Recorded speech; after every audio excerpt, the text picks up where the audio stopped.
New territory for Dante Moore, aced a 2-minute drive for the win. Atticus Sappington's field goal has Oregon rapping on the door and just waiting for a possible loss for Indiana and Ohio State for a chance at a berth in the Big Ten title game. They'll play Minnesota on this Friday night. And we are so glad to have you along. Jason Benetti, Robert Griffin III, Alexa Landestoy downstairs in this wonderful venue for college football. But Dante Moore, the transfer from UCLA, is the front man for a very rugged run game. Yeah, Dante Moore, this is a quarterback that could be drafted 1 or 2 overall in this upcoming NFL draft if he decides to come out. He's got every throw in his golf bag, touch, accuracy, everything you want from a poise perspective from a quarterback. But make no mistake about it, people at home, this offensive line in the running game is really the driving force for this Oregon team this year. They have been shredding defenses like cheese. I mean, look at this running game. Almost 240 yards a game. Jordon Davison, Noah Whittington, and Dierre Hill Jr. are a big play waiting to happen. Look at those yards per carry. So the question I have for you is, how does a bowl-eligible Minnesota team, a good side, how do they deal with this? Yeah, well, first and foremost, they get their best playmaker back in Darius Taylor, their running back. This guy, when he gets over 25-plus touches a game, their record in his career is 7-1. So how do you stop that offense? You keep them off the field by giving the football to this guy, and then their defense has to show up. Anthony Smith leads the Big Ten in sacks, or 8.5. This defense as a whole leads the Big Ten in sacks and is 6th in the country. And you talk about the sacks, well, it's going to get Oregon behind the chains. This defense has to show up and play and have one of those epic games of shutting down this offense to give them an opportunity to win today. We begin here in Eugene for the Ducks and Gophers. All week long, one of the questions is, who's going to play offensively for Oregon? They've been down some skill guys. Who's in there, Alexa Landestoy? Yeah, it's been one of the biggest questions. The Oregon coaches telling us it's been a year of depth and strength in numbers. Let me give you the rundown of who you're going to see for the Ducks offensively. Kenyon Moore is not expected to return here tonight, and neither is Gary Bryant Jr., who left last week's game in Iowa early. But over to some positive news. Alex Harkey returns up front, and tight end Kenyon Sadiq is expected to be in the lineup. Sadiq is a player that opens up the Ducks offense, and guys, expect him to line up outside quite a few times tonight as their depth is lacking at the wideout position. He can create some mismatches against Minnesota. So JB, some different faces, but Oregon has a next man up mentality. And they've done it very well in Dan Lanning's tenure, 42-7 under their 4th-year head coach. Aspirations of another trip to the college football playoff. It ended in Pasadena last year. And here comes Dante Moore, talking to him this week. That was a new experience for him, the 2-minute drive. But, man, did he stay cool and relaxed. Yeah, he talked to us about how his experience at UCLA made him a quarterback that doesn't have to harp on mistakes. He knows how to stay calm in those big-time moments, and it's showing up big-time with his completion percentage, over 70%. The numbers haven't been at the past 2 games because they've been playing in monsoons. But make no mistake, Dante Moore is one of the best quarterbacks in the country. Him and Bryce Betcher this week. He said, Bryce likes the rain. I don't. This is perfect for Dante Moore tonight. 55 degrees and clear. Noah Whittington is the tailback. They average more than 7 here, and this is enormous for Minnesota early. Jackson Howard gets the stop. 2nd and long would be huge for Minnesota against an offensive line that has flipped the guards, and they're going to at points tonight. Yeah, you see my man in the middle right there, Iapani Laleolu. Just call him Pancho. My man is a beast. And you got Jordon Davison, the running back, number 0. A big play waiting to happen, as we talked about in the open, but they are downhill physical backs. Sadiq is in as a wide receiver. This opening throw by Dante Moore is a completion to Jamari Johnson, who had the big touchdown in Happy Valley. That sets up 3rd down and you short. see right here, this huddle, this is something that I think a lot of people around the country don't understand. This Oregon team is no longer one that is just going a million miles a minute. To Davison, the touchdown maker. He's battling for the first down yardage. It's going to be really close. It depends on the spot. And I love this little stance right here in the back, just sitting down, pop a squat. get up, get the ball from the quarterback, and then it's just pushing and pushing and pushing. This Oregon offensive line is one of the best in the country. And when we talked to offensive coordinator Will Stein, he said it's those 3 interior guys. And right there, the 3 interior guys were able to move just enough to get that first down. Right into the middle of the defense. But boy, as we said, stopping Oregon on first down is big tonight for this Minnesota defense. Anthony Smith is a great pass rusher. He is a great pass rusher, and look for him to be talking a whole lot of trash up there at the line of scrimmage. We talked to him about that this week, and we'll dive more into that a little bit later. The linebackers, Maverick and Devin, really downhill players. They really bring the intensity for this defense. And then Corey Parrish, just look for him on offense and defense. He is a two-way player, a la Travis Hunter, without all of the action. Ball down the sideline for Benson, and he's got it. They hooked up on the big pass play in Iowa City late. This one goes for 41. And this is one of Dante Moore's favorite throws. It's kind of that whole shot versus cover 2. You see him make the catch, get the foot down. Looks like it's in. All you need is one. Boom. Foot is down, not out of bounds. That is a catch. Although the play clock currently is the only thing that can stop the Ducks. It's a timeout called by Oregon. First timeout and a half. Oregon. The Ducks are driving early on. First down for Oregon from the 24. Play action. It's Dante Moore. He'll lob it this side. Undone by Sadiq, and he's just short by an inch. What a catch. Oh my goodness. Kenyon Sadiq, look at him. Woo! On the fingertips. Man, you wish he could have stayed up there. You know, I know receivers in that situation always want to run in to get the touchdown, but here they are back on the line of scrimmage. Tripped up, and he is short. They got half of it. They needed a yard. They got half a yard. Second and goal. So close. You watch him. They're just going to run the down by the back. Just a clear zone read. Reading this end man on the line of scrimmage. He goes down. Boom. Quarterbacks pulls it. And he just gets tripped up right at the last second. Reaching. There you see it. Does the knee go down? Yeah, it's down just before that ball breaks the plane. This offense is built for the quarterback to run it in to the end zone for touchdown. They get a nice pass concept. Gotta be. Run play. Gotta be a run play. Zach Crazy.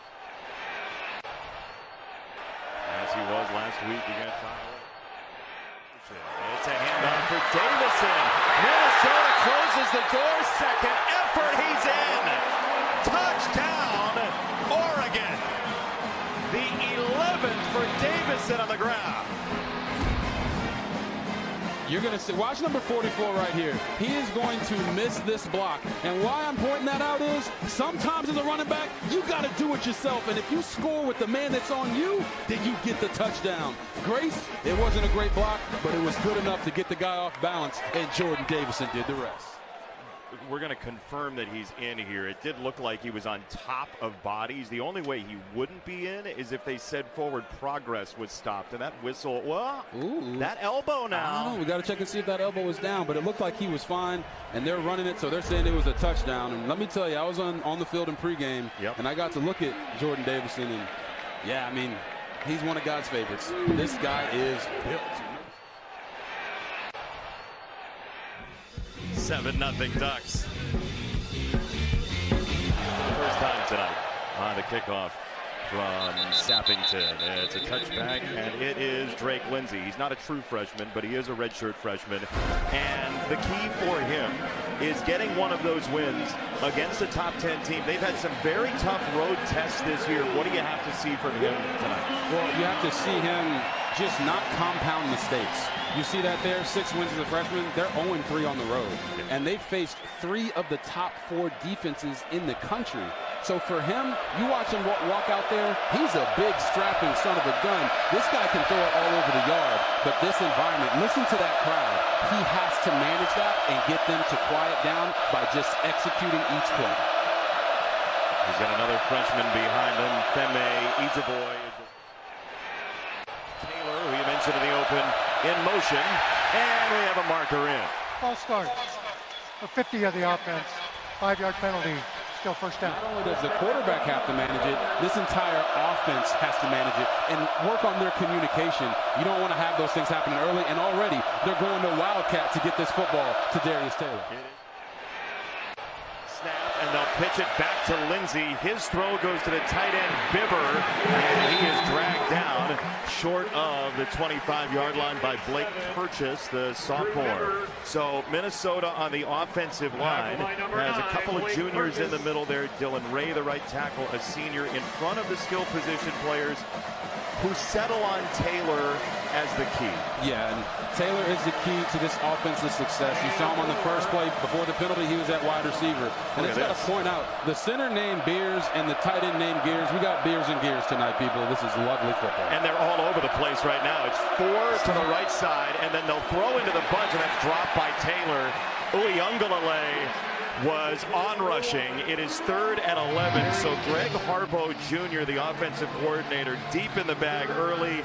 These edge rushers on 3rd and long are a nightmare. Yeah, and it makes you wonder why would they go with those 2 trick plays back to back with Mateo Uyunglele and Tatum Tuioti, both coming off the edge. 3rd and 9, you know that they're going to be pinning their ears back to make this thing happen up front. And then Brandon Finney Jr., they said he is the most hardworking freshman corner they've ever been around, and he's been making plays all season long. Uyunglele up top, Purchase down at the bottom. You see how wide they are at the line. With comes Uyunglele, and Lindsey felt it immediately. Man, from a distance, Uyunglele created the sack. Yes, he did. He made sure he pushed Bear Alexander down in the formation before the play. But right here, you've got Uyunglele coming off the edge. He's so fast off the edge that you can't even get a hand on him at the tackle position. And they had Darius Taylor there to try to help Chip, and he beat both of them. That's where you don't want peripheral vision as a quarterback, because that thing's coming and you know it. Look, Uyunglele doesn't have the sack numbers as he did last year, but talking to this Oregon staff, he is so... He says, look, we tell our guys all the time in front of Mateo, he is creating a lot of the havoc for other guys' numbers, and there he gets it on his own. It's team defense. 100%. 49-yard punt with a nice roll from Weston. Dante Moore in the offense back out for Oregon. Upset. This is their pregame conversation. The one thing that's missing is the dice game past the pigs. Evidently, we learned from PJ Fleck that when they're together, they play the game past the pigs. Yeah, and he said that, how about that? The reason they're so close is because their wives like each other. So all the husbands out there understand if the wives get along, you get. Dante Moore on first down. He goes over the middle. He's got Johnson again, and he's looking for a scrap. Johnson is down, and he is very close to the line of game. Yeah, all the intention on Kenyon Sadiq.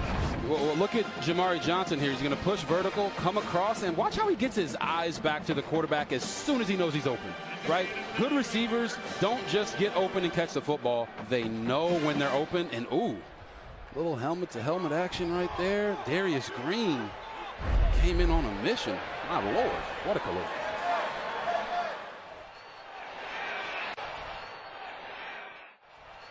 Earlier, he'll choose the left side. Now they are getting everybody to the line of scrimmage and leaving the 2 high safeties. So if these backs do break the line of scrimmage, they'll be running for.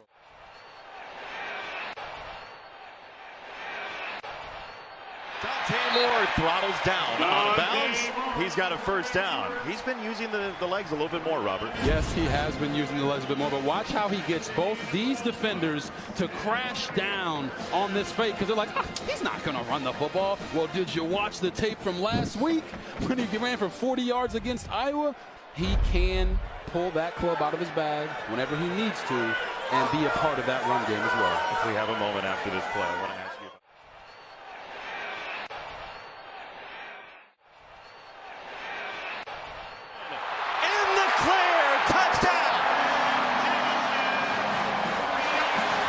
This run game is ruthless.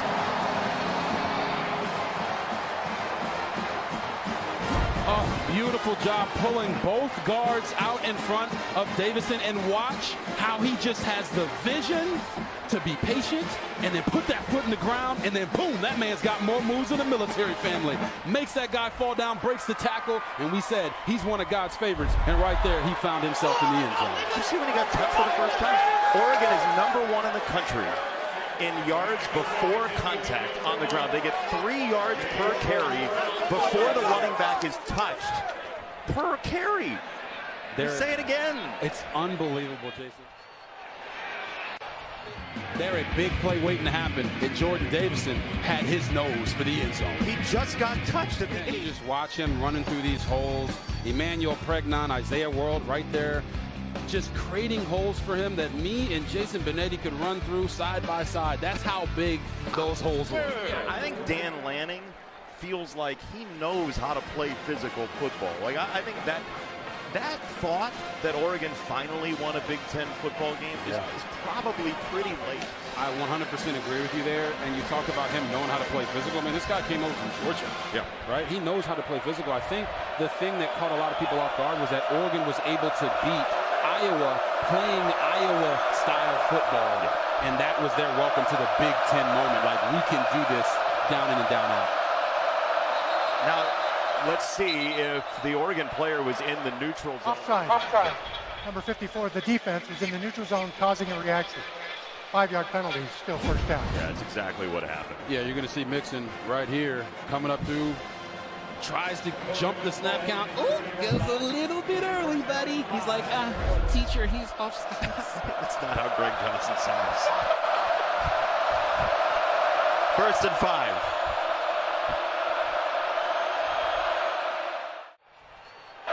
Lindsey to throw. It's looking for one-on-one, and he got it there to Jalen Smith, the freshman.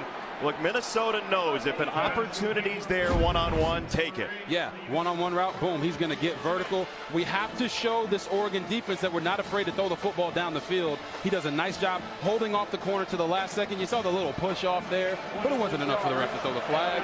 Drops it in the bucket. Those types of plays maybe can soften the coverage and give them some of their quick game routes that they love to throw. Finney was grabbing on for dear life, by the way. The freshman defensive back who's had a marvelous season. Lindsey, same ball, near side. That's too much, incomplete. Finney is right there with him, and the Minnesota sideline is incensed. Yeah, they're trying to, I feel like they're saying, hey, they think that was pass interference because Finney didn't get his eyes back soon enough. You see it right here, his eyes are back. He switches, tries to get his eyes back to the ball again and play that football, so I can understand why there's a no call there. But again, they told Drake Lindsey coming into this game, if it's press man-to-man, we are throwing it on all passing downs, and they just showed you they did it back-to-back times. Well, the good news for Minnesota, yeah, they're down 14, but he's on the game plan. Right, that's step one in a game like this. Do what you repped all week, and he has. Little hesitation, getting to the outside. There is a marker in. He scoots out of bounds for Taylor, and that's where that hold came in. 2nd down. Second down. There you go. He got it right, and you're going to see it right here. Jamison Gears goes to block. As soon as you start to reach and hold, as soon as they see that arm around the neck, hey, they're going to call that holding penalty every single time. Jaden Kennedy is the one who forced that. Defenders, anytime you're in that position, continue to push forward, you'll always get the holding call. They could have gotten Tracy on Theron Johnson as well, as Lindsey is split out wide. Taylor on a wildcat. It's a high snap. That gums it up, and he is decked by Purchase. That's buy one, get one hit for free for Purchase. Yeah, you're going to see this snap is going to be right about up here, and he gets the go-go gadget arms to go make it happen, but then he's just got to stay behind his tight end, number 44, Frank Bierman. By him bouncing it outside, that allowed Purchase to get in there and make a great play, putting them in 3rd and 20. This is not where you want to be. They got to snap it. Barely got it off. Oregon rushes 4 and gets there anyway. That's incomplete. It's Wyatt, the freshman, who's an electric pass rusher who might play a little bit more tonight getting there. Yeah, and you're going to see Nasir Wyatt right here off the edge. They said, you know what? This guy is a true freshman, but he's one of our best rushers, and we got to get him some more action. Watch him dip right there. Not going to lie to you, Jason, that looked a lot like Von Miller. Ooh. He's had that get off and that low dip shoulder to get around the tackle. And I played against Von, so I saw that far too often. Well, you felt it. Did you see it? I definitely felt it. Okay. He had 4 sacks in one game in high school. Wyatt did, the freshman defensive lineman. You can see why. Oh, yeah. Let's go downstairs to Alexa. Well, guys, being on the Oregon sideline, this team is loose. They are having fun. The crowd is loud. They are into it. When I asked Dan Lanning this week, what do you want teams to remember when they come into Autzen Stadium? He said, I want them to walk out knowing they just played the most physical football team, and a team that doesn't give up after 3 quarters, plays all 4 quarters. That's the type of play that the Oregon Ducks want to have, JB. Yeah, they felt like, talking to Dante Moore, they were a little bit tense maybe for the Indiana game, which can wear on your physicality, wouldn't you say? Yes, it can, and they know that as a team that they're young, they got to be loose, they got to be having fun, and for Dante Moore, that's a maturation process for him.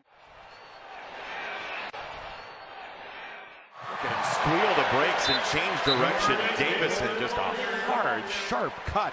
And he's got about 7. Just a nice outside zone concept there.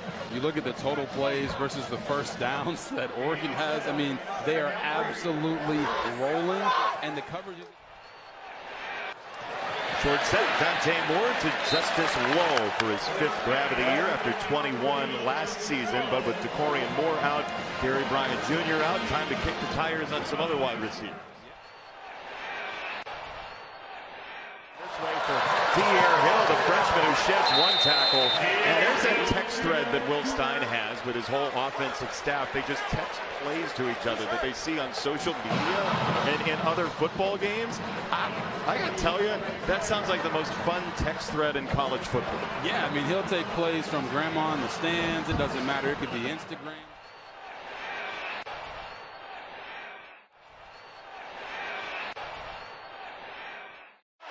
Jagged cut and a first down. How many plays have you seen on LinkedIn?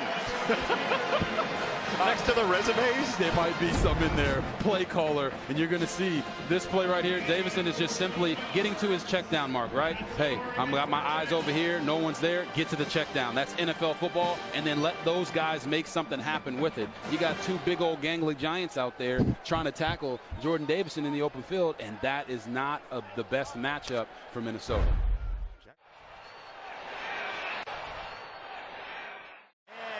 Whittington ends up with 4. That's Maverick Baranowski with the stop. Noah Whittington, whose son's birthday was this week, we were told by Dante Moore. Noah's a dad, his son Noah as well. Got a chance to go to Disney during spring break. A fun dad. Must be a fun dad, and you know what he wants more than anything tonight? To go get his son a birthday present by getting to that end zone. For sure, right? This scary Oregon offense. Pitch it out wide, that's Sadiq, and he is hammered immediately by John Nestor up from the cornerback spot. Nice read. Yeah, John Nestor is just going to blow by. This is John Nestor. Look at his eyes when this play happens. This is the guy that's got to block him. He doesn't even make it happen. Malik Benson's still celebrating that catch he had. He had that catch earlier in the game and really wasn't focused on getting that block right there at the point of attack. Those are the most important plays and the most important blocks. If you don't get it, the play can never get started, Jason. Nestor's the guy his coaching staff told us gives them tips on how to defend certain plays. And you see the tape study on that 2nd down, loss of 1. Secondary for Minnesota. Prior to the snap. First time out of the half, Minnesota. And a timeout, Minnesota. 30 seconds duration. You don't always see a blitzing team call timeout mid-blitz, but that's what happened there for the goal. It is cowboy hat night. It isn't Oregon shirt night. 3rd down and 6. Without those receivers in, look for them to get the football down here. Nice circle, partner. Gain of 7 on 3rd and 6. You're going to see Kenyon Sadiq run vertical and run this in route. It's a simple concept, and these are things that Dante Moore sees really well. Hey, the inside guy takes the inside slant. Let's run the second under right there and put it right on his body. yak and yards after the catch. It all is derivative of the quarterback having the right type of ball placement and accuracy to make it happen. It's play action. And Moore will shimmy. He is sacked. Dropped by Anthony Smith. 9.5 this year in the sack department for Smith. Anthony Smith is right here, and he's supposed to crash down. Instead, he says, I'm coming up the field because guess what? Mama ain't made no fool, and I know they're running a play action. He slings Dante Moore down to the ground, and I've had an experience like that before with a guy by the name of DeMarcus Ware. The great defensive ends don't always do what they're supposed to as far as their job. They understand the game and what's coming at them. Anthony Smith saw that right there. Low on the catch, and he's across the 40-yard line. Illegal formation. Number 76, the offense was not on the line of scrimmage. 5-yard penalty, still first down. Isaiah World's like, what'd I do? Correction, second down. Correct. Because he has to be in the line of the center. That's the ball, that's the center's foot, and it's like centimeters. Like, really, we're calling that? Hey, they threw the flag. Got to get on the line, you guys. Lettering below. Yes, sir. Second down, 25. 10, big hole. And he thought he wasn't down. He didn't try and scramble for more. He was down, and the first quarter is as well. Well, Coach, you told me this game was going to be like taking bites out of an elephant. What next bite do you need to take here in the second? We got to bite way harder. That's for sure. They're a really good football team. They had 2 really good drives. We need to stop them this third down and then get something going on offense. Appreciate the time, Coach. You bet. Yeah, one bite at a time, he said during the week. The problem is they just haven't had a whole lot of time at the table. 3 minutes, 23 seconds of possession time for Minnesota in the first quarter. It's just untenable. Yeah, it's the worst case scenario, especially coming on the road into a packed, loud environment, and you don't even get to really feel like you're a part of the game on offense. Quick hitter from Moore. It's a pitch from Perry, and it's on the ground. Carter Menz is on top of it, and Minnesota takes over. Perry was trying to flip it and never got it to the intended target. Looked like Hill.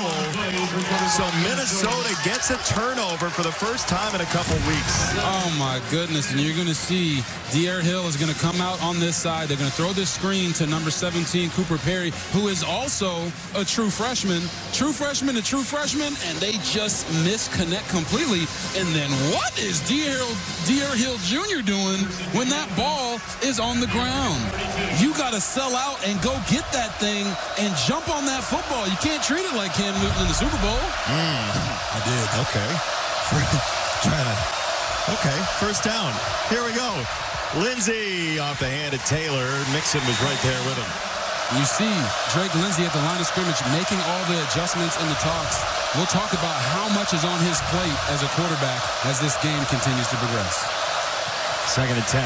He'll roll to his right. He'll stop. He'll throw. Ejeboy gets decked, keeps his feet, and turns outside for 9. Ejeboy catches this, and he doesn't get the protection from his guy. Look at Darius Taylor's face when he sees the guy hit him. He's like, oh, good God. But he says, that's a well put together guy that has great contact balance that you can even sustain yourself when you don't even really get your eyes to a guy coming at you to try to take out your legs. Aaron Johnson hit him pretty good. And they'll break the formation. It is Taylor, the tailback. Cam Davis to his right. They'll go directly to Taylor, who fakes it to Davis. And it's a first down for Darius Taylor. All these wildcat motions and formations and shifts. And Darius Taylor winds up with the football. And he's going to hit this gap right here. But watch what he does. Faking it to the back. And then just a little nice side shuffle juke to get to that B-gap hole. At the end of the day, the only way to win in this game is to do some things that you don't normally do. You could see how much they missed him in that Iowa game. He went out after the first carry in that game. Lindsey wanted to load up. Boy gets drilled again, and this time Betcher takes care of him. You're going to see, watch the coverage right here. This is Malachi Coleman at wide receiver, and they're stuck to him the entire time. Watch Drake Lindsey's eyes, scanning the defense. Ooh, that's where I want to go. No one's there. Let me find my check down, get it to him. Boom, right on top of it is Bryce Betcher. Betcher playing center field as he's prone to do. The Astros draft pick in 2024. Boy tripped up by Bear Alexander, the hefty run stuffer that transferred from USC in Georgia. Oh, man. You want to talk about a guy that's got a name that is built for defense. It's Bear Alexander. You're going to see him, number one, get off of the guard or the tackle, Nathan Roy, and then just have the running back get swallowed up by him. Go ahead, make it rain on him. Make it rain, because you earned it on that one. It never rains at Autzen Stadium, though. That is true. That is true. They'll make an exception for a post-play celebration. That kind of rain with the Dinero is certainly allowed. Gears in motion, third down. Snap it over the middle. Lindsey got it to Gears. Oh, man, Gears had his axles all tied up with ducks. Oh, my goodness. The fact that he caught that away from his body in between of basically 4 ducks quacking, unbelievable. That is ridiculous. The ruling of a catch is being reviewed. Some way twisting and turning. Yeah, just outstretched away from his body. Let's see, does the ball hit the ground? Oh, yeah, it definitely hit the ground. The question is, he's kind of tangled with it. Did it move enough? Did he have control? You see it here again. He goes over the top, makes the catch, and then that's an incomplete pass. I don't think he completed the catch. I agree with you. Yeah. The first look, it seemed like he may have, but the ball slipped out of his hand, and then he's kind of wrestling with it. Let's watch it again here. Does he ever really put it away? Yeah, it seems like no. It's just for the psyche of your team, especially after something like that. The pass is incomplete. The receiver did not maintain possession of the ball to the ground. Fourth down. PJ Fleck can't believe it, but that is the right call. From the left hash mark, snap was a little bit high. Denaburg on the way, and it is good. Man, he crushed that. He is in good hands.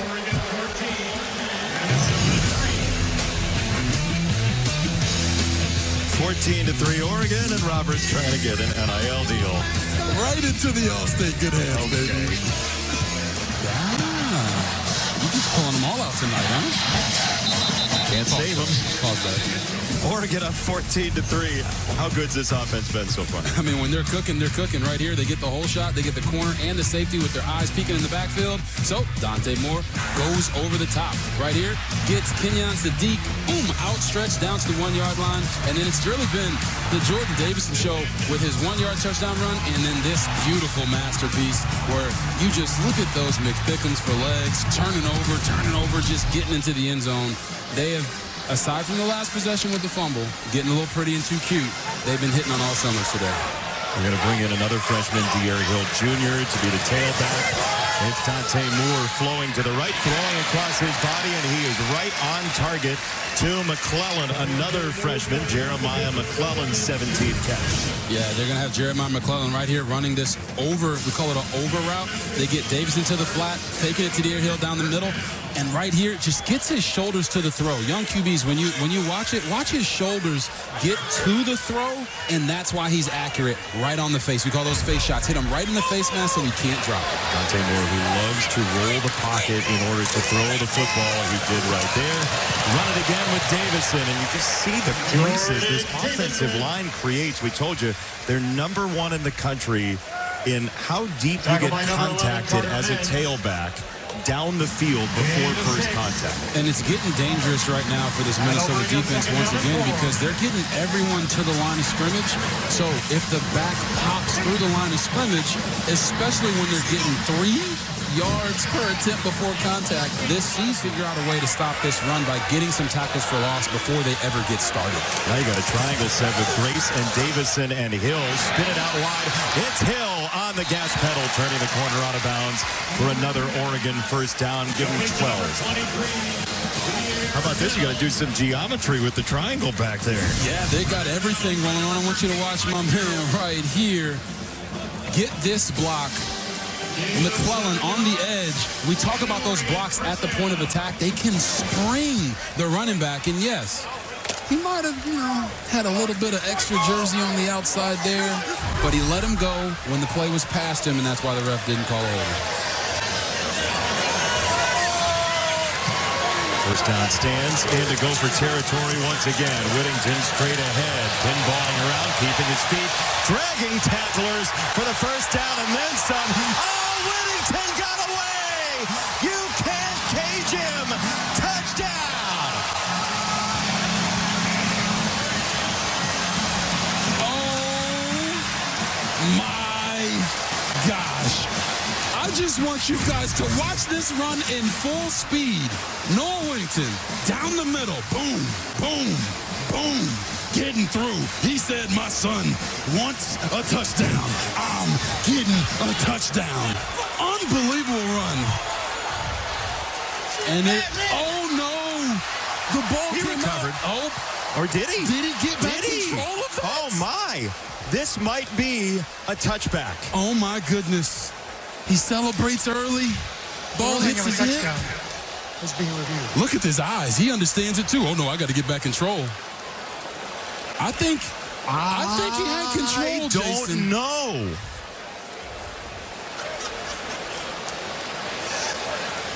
Ball comes out. It's loose. He gets it back. He's got two hands on it. Oh man, that's really tough, Robert. The call on the field was touchdown. Now the question that you bring that up, Jason. Yeah. Great, very astute observation of yours. Do they have enough evidence to say that it wasn't? Because right here, when the ball is in the air, he does gain control back. And then when he tries to switch it to one hand at the end, it drops out of his hand. Does he have it for long enough is the question. That is the question. It is the birthday question. So Steve Strimling, our rules expert, is here with us tonight. Steve, what are you looking at here? So there's a different standard here. He clearly loses the ball prior to crossing the goal line, but all he has to do is re-control it. He doesn't have to complete the whole process of a catch. All he has to do is have control. So they're going to look, if they have enough control, that ends the process and it's a touchdown. I think the call will stand. Yeah, it seems like that, right? Thank you, Steve. Appreciate that detail. He just ripped it off his hip and then lost it on the way through. After reviewing the play, the touchdown is upheld. Yeah, it's a touchdown. Barely. Noah Whittington's like, man, what did I almost do? Man, his son was going to be really upset. That was one of the all-time runs I think we've seen on a Friday night with the way he just bounced off all those defenders and kept churning to go get that touchdown. And then he topped it off with, yeah, let me fumble before the goal line and get it back under control. What a play. What a moment. That is one of the toughest and most bizarre runs you will ever see. He did re-control it for half a step. It is a touchdown for Oregon. But almost wasn't.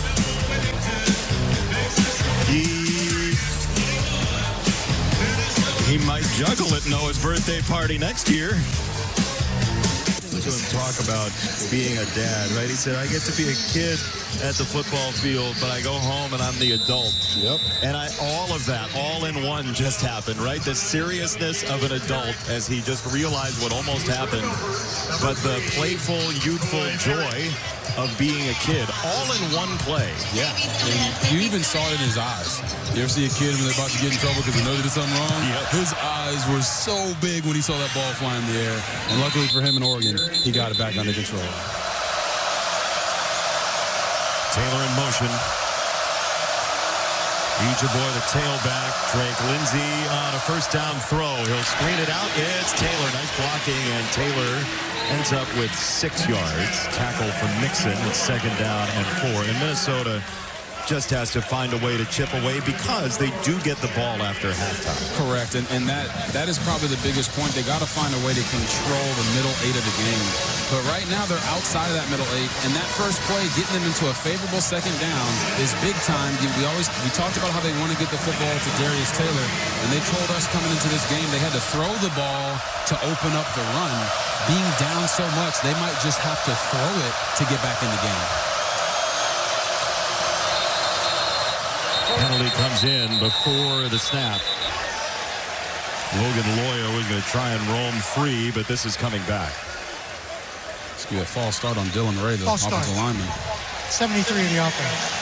5-yard penalty. 2nd down. Second false start against Minnesota tonight. Yeah, you're going to see big fella right here. He's just going to get off a little bit. Get off a little bit early there. Just a little trying to get over there to pass block, and sometimes they get a little antsy when they know they got to make those guys. What did you just do to him? I just moved him a little bit. A lot of Was he okay with that? 2nd down. On the roll, Lindsey got it to the tight end. It's Gears, and he stood up by Betcher.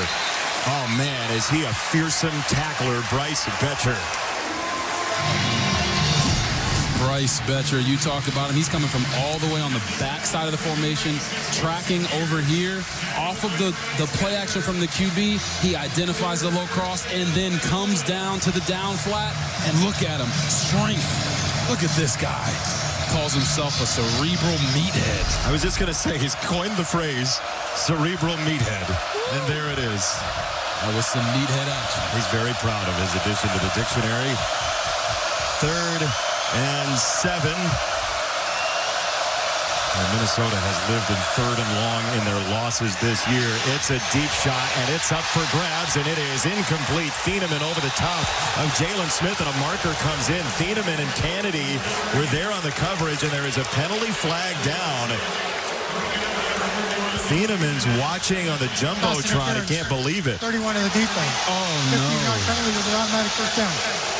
They get Thieneman over the top. Dylan Thieneman has every right to make a play on this ball as the receiver does with his eyes back on it. If you were going to call pass interference, you could call it on 22 Kennedy. Yep. Because he's there early, right? The hand's there early. That could be pass interference, but you can't call it on 31 coming over the top to try to make the interception. They could have gotten the wrong first down for Minnesota.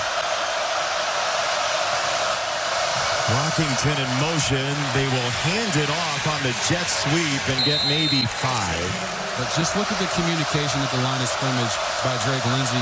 He is showing off the qualities that made him a 2-time state champion in high school. Betcher's coming here from the near side. They blocked him. The throw to the near side to Brockington, and another marker comes in. It's on Finney, the freshman, this time. Pass interference before the defense. Penalty is the first down at the spot of the foul. Yeah, they're going to get these two guys right here, and it's Brandon Finney Jr. Watch at the top of the route. This is what they get him for. He grabs and he holds him. Yeah, the shoulder pad, honestly, you can see it's already lifted up. There's no question that was pass interference or defensive holding there by Brandon Finney Jr., and he was in good position. He didn't really need to do that. Oregon coming into tonight had 6 defensive holding or pass interference calls all year against them. They've had 2 on the drive. It's in now 10 total games. They'll spin it out wide for Smith, and Dylan Thieneman with the tackle. Tosh Lapoy, the defensive coordinator, pretty underrated guy with how strong this defense has been the past couple of seasons, and this is his best unit. Yeah, and he's a major reason why this Oregon team has beat the teams they're supposed to beat convincingly. It's because of his mindset. And we talked to him this week. We said, hey, do you just line up sometimes and say, hey, we're better than these guys? And he said, I never do that. We always attack every little detail and make sure our guys execute their assignment and never come into a game thinking, we'll just dominate them. Lindsey, another deep ball with some loft, and this is incomplete. The coverage for Finney. Malachi Coleman was the guy they wanted to give more shots to deep down the field, and you can see the DB right there. Brandon Finney Jr. is playing the ball almost better than the wide receiver is. we always talk about this, the ball skills of corners. Sometimes they play corner because they don't have them. Right there, it looked like Finney at least has the ability to track the football down there like a center fielder. Tosh LaPointe said that to us. He said, when we were at Alabama, we just stopped having cornerbacks that don't have ball skills. Like, that is something they intend to get. Finney was a wide receiver in high school along with a cornerback. Third down for Minnesota. Into the middle of the field. That's a first down and then some for Taylor, who's finally undercut at the 21. And he's feeling it right now. Best drive for Minnesota, getting 17. Oh, man, just watch how he affects this defender here. He's going to push out and then come back on like a little Texas route.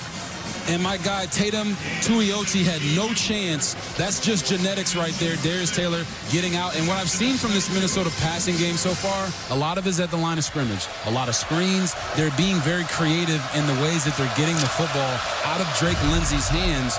And you know, for them, they're like, all right, we got to get our quarterback a little bit more in rhythm. Now here in the red zone, I'd like to see them take some shots into the end zone. Motion Parrish again. It's an option pitch to him. And a safety turn wide receiver Parrish across the 20 to the 17 for Minnesota. There is Gears in motion off his near catch on the last drive. Lindsey going end zone. That's too much for the freshman Smith, and the coverage for Johnson again. It's 3rd and 5. And a big play in this game for Minnesota, seeing the football out of half. Brockington, Bibber, and Smith up top. They'll motion Ejeboy into the backfield. Another one-on-one matchup down at the bottom, but they'll look away from Tracy. Instead, go to Smith, who breaks to the outside for a first down. He's bumped out of bounds by Kennedy, so they looked away from the single. They love the bunch formation, and they throw that way. Yeah, he went away from the single because Drake Lindsey saw Oregon roll to cover 2 at the last second, but you're not going to see the route over here to the right side. But Tracy is going to come in. Jalen Smith is going to come in and go right back out. This is a designated flat screen with the receivers on the outside blocking for him. They're making this game plan extremely simple for the quarterback, a young guy in a hostile environment, and I think that's a great plan so far.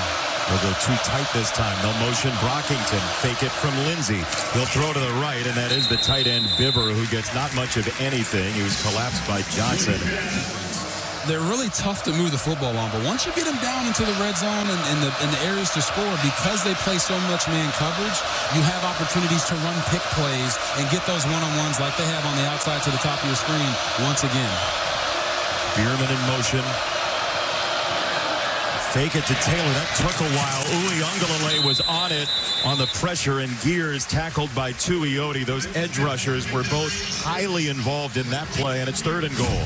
And here's the thing. Uiagalelei is right here off the edge. He's going to push vertical and force the quarterback to throw the ball sooner than he wants to. But if he doesn't, he's got Brockington coming across on the low cross open for a touchdown. So it shows you the importance of those defensive ends forcing the quarterback to throw the ball sooner than he wants to. That saved him a touchdown there. 3rd and goal. Lindsey bails, runs, throws, incomplete. Finney on the coverage of Tracy again. Oregon holds the line. You're going to see them motion Gears into here and then try to push him vertical and get one over the top. Amazing job here from Oregon playing this coverage. Everybody is covered. As Drake Lindsey breaks the pocket, he's just got to get that ball a little bit lower so that his guy, Javon Tracy, has an opportunity to make a play on the ball. No need to be safe there. He could have put that on his outside shoulder, but they're, again, going to have to settle for a field goal. And it's good. 21-6. Oregon with the lead. Minnesota, couple of field goals late second quarter. Oh my God, I feel good. I mean, I didn't know he had it in him, but I love it. And now he's got to do it every time. That guy's trying to win the dance contest against Mike. It's a close race. Oh, that's good stuff. 21-6. Oregon with the lead, and it'll be a touchdown. I know that the bullseye is the thing that draws your attention in that picture. No, I don't think that's what it is, sir. First down for Oregon. Dante Moore rolling to his right. He's got Whittington. He'll check it down that way, and he's out of bounds at the 33. It's a gain of 8. Oh, Colin Malloy for your night. 21-6, Oregon.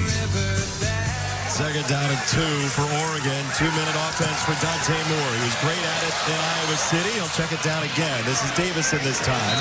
And he's wrapped up by Nestor. It's a first down for Oregon with a $1.52 and a couple of timeouts in their pocket. And that's the beauty of the 2-minute drill. Sometimes just getting completions can help you matriculate the football down the field. Dante Moore is operating this no-huddle operation smoothly. No rush. We're just going to be quick and effective.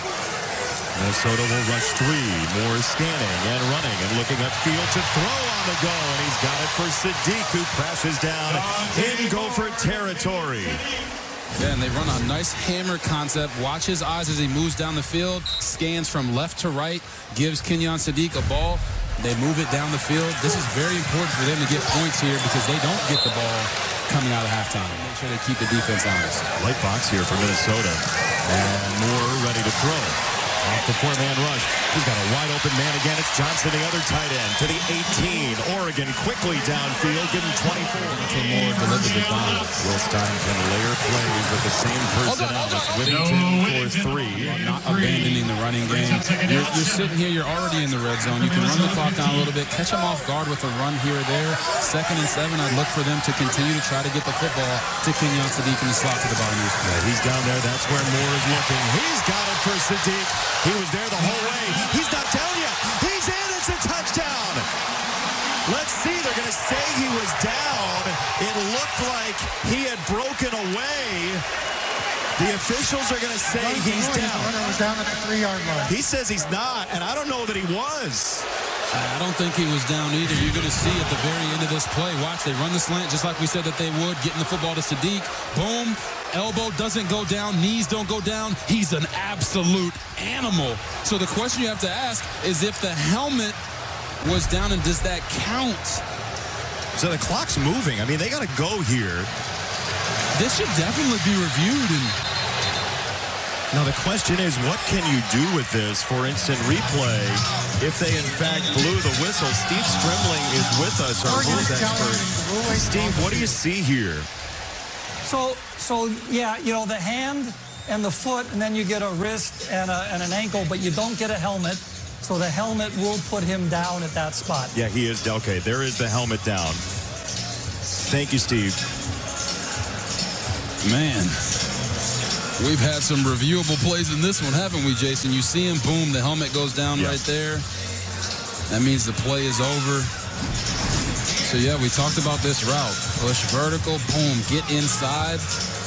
You know, I love how he attacks the leverage of the defender here, doesn't lose his leverage, breaks in across the middle, and then just the physicality to go truck a guy. Do you know how hard it is to hold on to a football right there when you're in that vulnerable position? After reviewing the play, the rolling of the runner down at the 3-yard line is upheld. Oregon is charged with timeout and may not challenge for the remainder of the game. He's like, you know what? This has been upheld. He knows what's about to happen. The game clock for 42 seconds. And so it's 1st and goal for Oregon. Now how do they play it here? I mean, you want to score, so you're going to try to score. But Minnesota has 2 timeouts. I think they understand the flow and that Minnesota's offense has been struggling, so they're going to try to score right here. And then you get a whistle. It's going to be a timeout, Minnesota. Second timeout and a half. Minnesota, 30 seconds in duration. Oh, man. On that last play before they blew it dead, it looked like Oregon was going to try to run a pick route to get Kenyon Sadiq into the flat to kind of get that touchdown back. I wonder if they go to another bag of plays to try to get it to him again as he's lined up here in the fullback position. A couple of tight ends will snap. 2 receivers off. Now Sadiq is into that slot. He's got one-on-one with Maverick Baranowski. Moore looking that direction. End zone. He's got it there. It's Sadiq. He's in this time.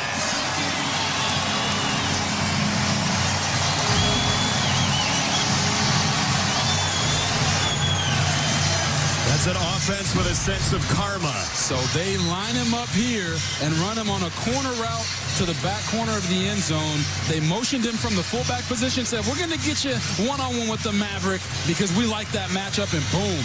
Great ball there from Dante Moore, and Kenyon Sadiq said, ball don't lie.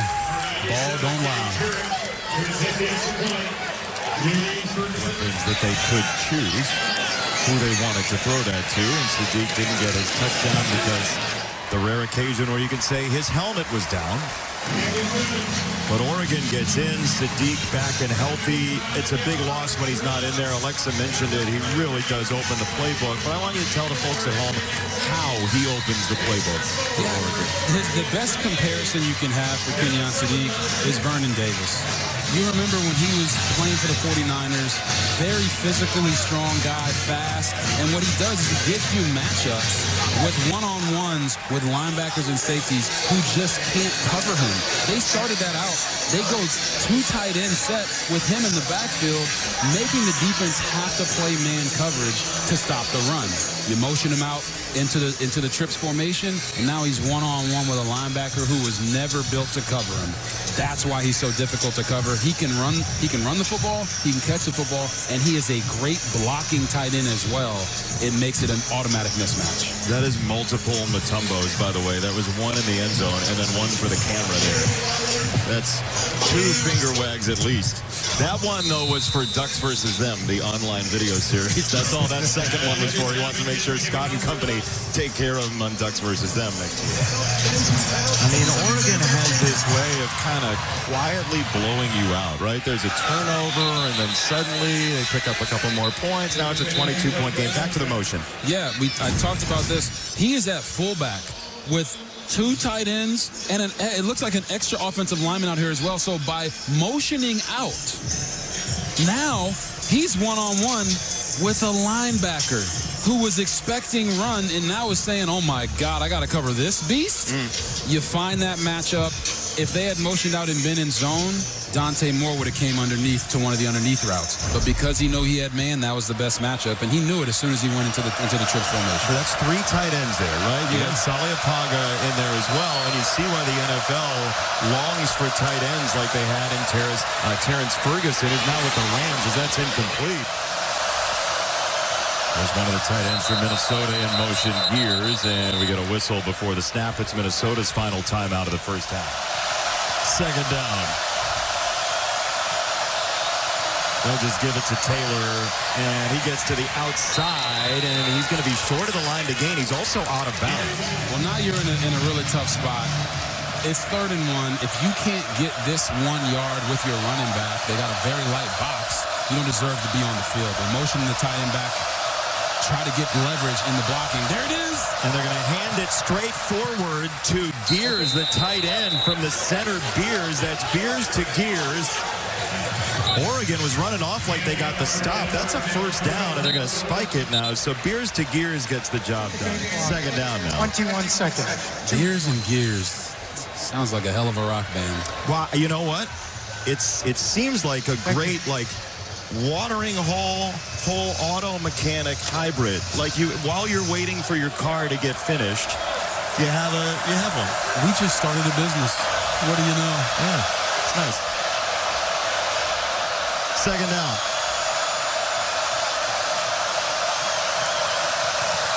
Lindsey, they double Tuioti, and he's just going to throw it at the feet of his lineman and Tuioti. It's very slim chance that you're going to be able to get in the field goal range and go score points. Hand the football off and just try to get this thing into halftime. Oregon's got a timeout. They could go full punt block and see.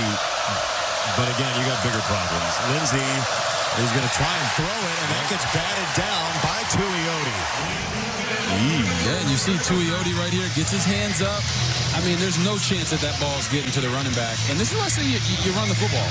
Force them to use the timeout. Run the clock down. Who knows? Maybe he pops it for 10, 11 yards and gets it to receive. This is going to be delay of game. Delay of game. Offense. 5-yard penalty. 4th down. Here and not give Oregon an opportunity to get a big-time return. He gets it away. He sends it flying. And with 7 seconds, Benson turns left. Malik Benson trying to get to the outside, and he will be out of bounds with 1 second remaining on the clock. On the next episode, will you talk about the best play you can run from, say, the 35-yard line in your own territory with 1 second left? Just for you, I'll do it.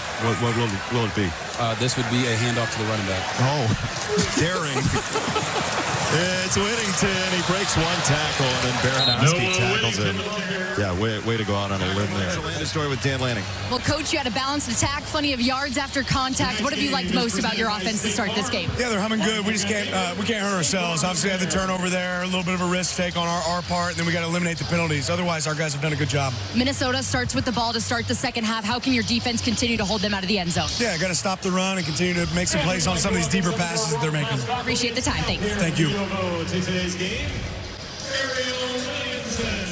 Total domination by Oregon. They have won in every aspect of this football game except maybe punting. I think Minnesota's done a better job at punting in this football game. As we take a look at the halftime highlight sponsored by Liberty Mutual Insurance, only pay for what you need. Good balance, though, by Oregon's offense. Great balance, but the thing that jumps out is Oregon has so much talent, and I'm talking about NFL talent. Everything looks easy for Oregon, and everything looks hard for Minnesota.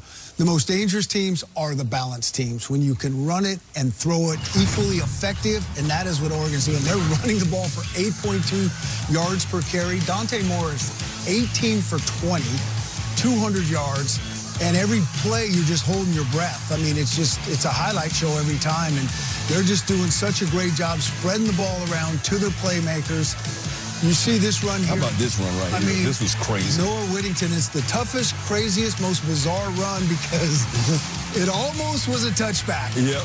But he possessed it, and what a great job. What a half. Oregon is so tough at home with all this talent, and when they got that balance, look out. Yeah, I don't think Minnesota is just not built for this kind of matchup. You have one team in Oregon, leads the Big Ten in plays of 20-plus yards. Minnesota is second to last in the Big Ten, and tonight it's kind of playing out. Oregon has 5-plus 20-yard plays. Minnesota only has 1.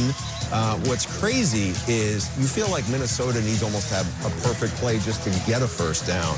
And Oregon actually has more yards on offense in the first half than their defense has given up in any game this season. Wow. Which is crazy because Indiana beat them with 326 yards. Tosh Lupoi's defense is really good. It's not just the firepower on offense, it's the talent that Dan Lanning has amassed on that side of the ball that's really scary good, the combination of all that. Everything's working out for the Ducks. 332 to 94 yards in total offense tonight. This is what they call a skull dragon, but there is a second half coming up on season for Texas here down the stretch. Meanwhile, Oregon dominating. Look at this run by Noah Whittington.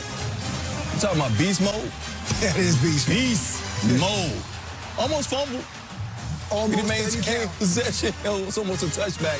See what happens in the second half coming up.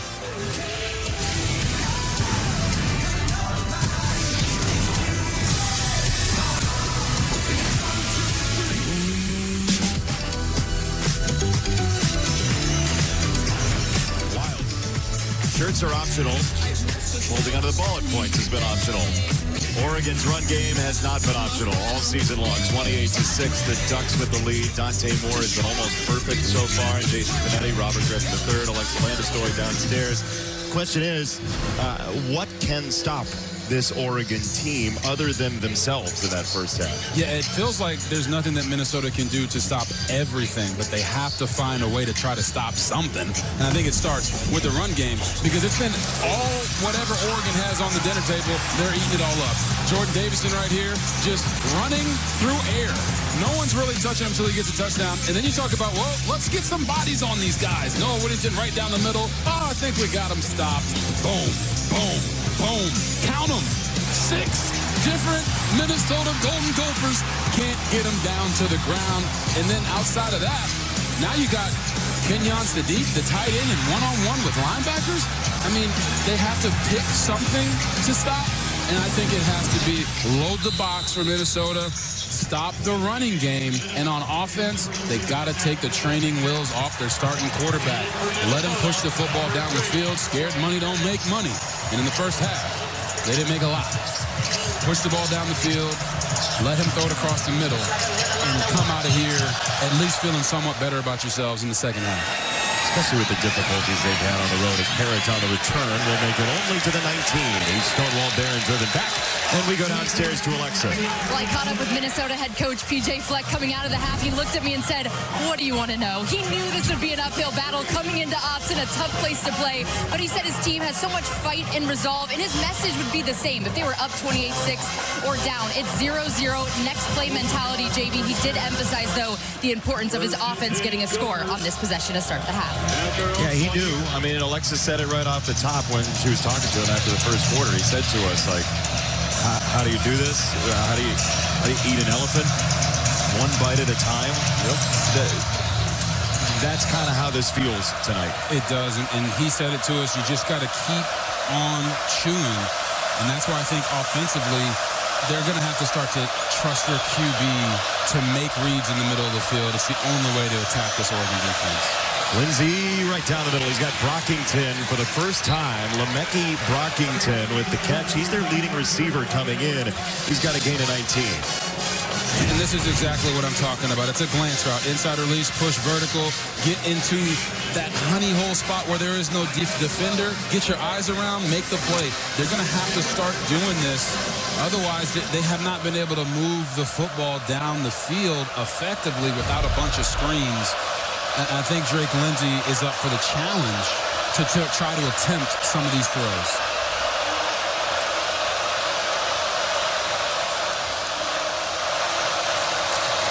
First down, feed it to Taylor, and he'll go down the middle and get doused by Aaron Flowers. You know, we talked to offensive coordinator Greg Harbaugh about what really gets Drake Lindsey in rhythm, and he said 4 verticals. Very rare to hear a quarterback say, I just love 4 verticals to get me in rhythm, but they might have to start running 4 verticals pretty consistently here to move this ball. Oh boy, Uiagalelei is hungry, and he swallows up Taylor. It's third down. Mateo Uiagalelei right here. Oh, no, that's the guy that he beat up. Mateo's going to get inside, real quick move, and then attack. The tackle's that's not his responsibility because the linebacker comes up on the edge. He said, "You're going to not block me? Moi?" That's an easy play for him. What an atmosphere this is. Lindsey dealing with that. It's another screen. He got it away for Taylor, who picks up the first down. If it works, turn to it. It's another screen for Taylor, gain of 14. And this is the same play they ran in the first half. This time they're isolating Betcher right in the middle. Texas route by the back. Hey, fake outside, get him to overflow. Now you bring the tackle or the guard right to him in the middle of the field. Quick pass and catch, move the chains. I don't mind those pass concepts in certain situations to protect the young quarterback from this pass rush. But now, hey, you got a fresh set of downs. You're down 28-6, man. You might as well go down swinging. Give this guy an opportunity to push it down the field. And they love these stack formations here to give their receivers free releases. They run the third most bunch in the FBS. This is a run for Taylor again, and he'll break it to the outside. Darius Taylor gets absolutely clobbered at the end of that run by Obi Degu. Betcher was over there as well. They call that population to the football. Just getting more Oregon Duck bodies around the runner. Strings him out so he doesn't feel like he's only taking on 1 duck at a time, right? Breaks the tackle, 1 duck, 2 duck, 3 ducks, 4. And the 4th one knocks him out of bounds. Got a line of kids' books coming out. Man, you're on a roll tonight. We are on a roll. We got 26 minutes left. Pressure coming from the secondary. Screen it out wide for Loya, and Logan Loya is trampled. Finney first, Mixon then. It's third down. I mean, you talk about game tackling. You're going to see Dylan Theenenham. They're just going to attack this bunch. These 2 guys have to block. They got to block. The first guy doesn't. He misses this tackle, gets blocked in the back, but it doesn't matter because his homies are there with him.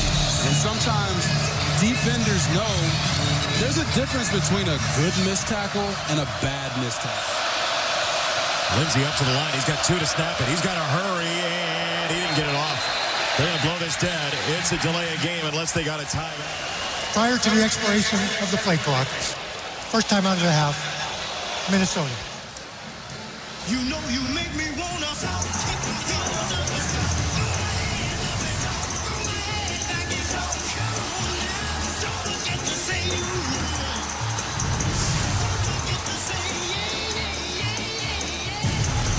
It's such a placid setting before everybody gets in here. You have the Willamette River streaming by, and it's so calm. And then it envelops you. Third down, Minnesota out of the timeout. We'll see shout at the end of the third quarter. For now, a lot louder. They're bringing pressure, putting it on the young guy to decipher the defense. Here's in motion. Oregon brings the heat. It's a handoff. And it's Taylor for a first down. Little hesitation. And he is down to the 15-yard line. It's a first down, Minnesota.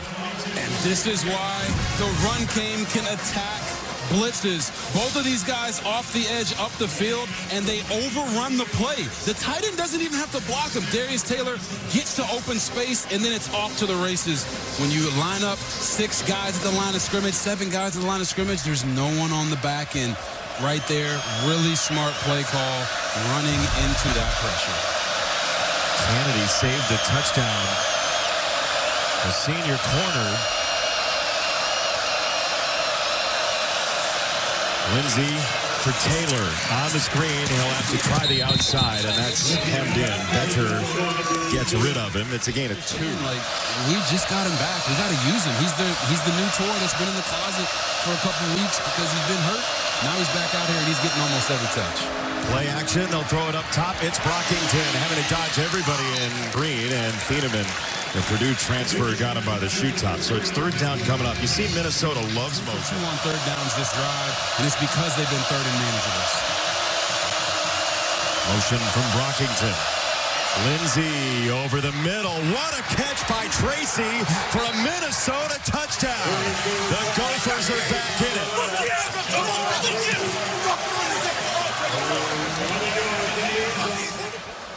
Look, Lindsey's eyes come right to him, and then it's, ooh, look, my one hand, a little behind him, but that's what they call HBO. Help a brother out. Makes the catch, gets vertical, doesn't fall down, maintains his balance, uses the stiff arm.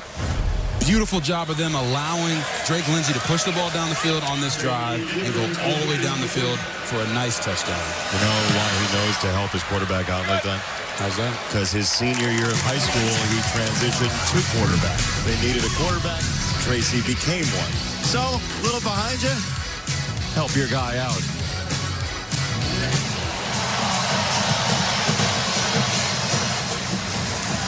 Dan Lanning said to us, as we chatted with him yesterday, we have got to close games. And it's, you know, they've done that sometimes this year, but they opened the door a little bit for Northwestern late. There were a couple games where they could have gotten to blowout mode and didn't, like Wisconsin. I know the weather was kind of crazy, but he needs this game to be one that they stamp. Yes, and when you say stamp, there's no style points in college football or what that. It's just a matter of doing what you're supposed to do to the teams you're supposed to do it for. They came out in the first half and made that happen. They got to continue to be highly efficient and never take their foot off the gas pedal.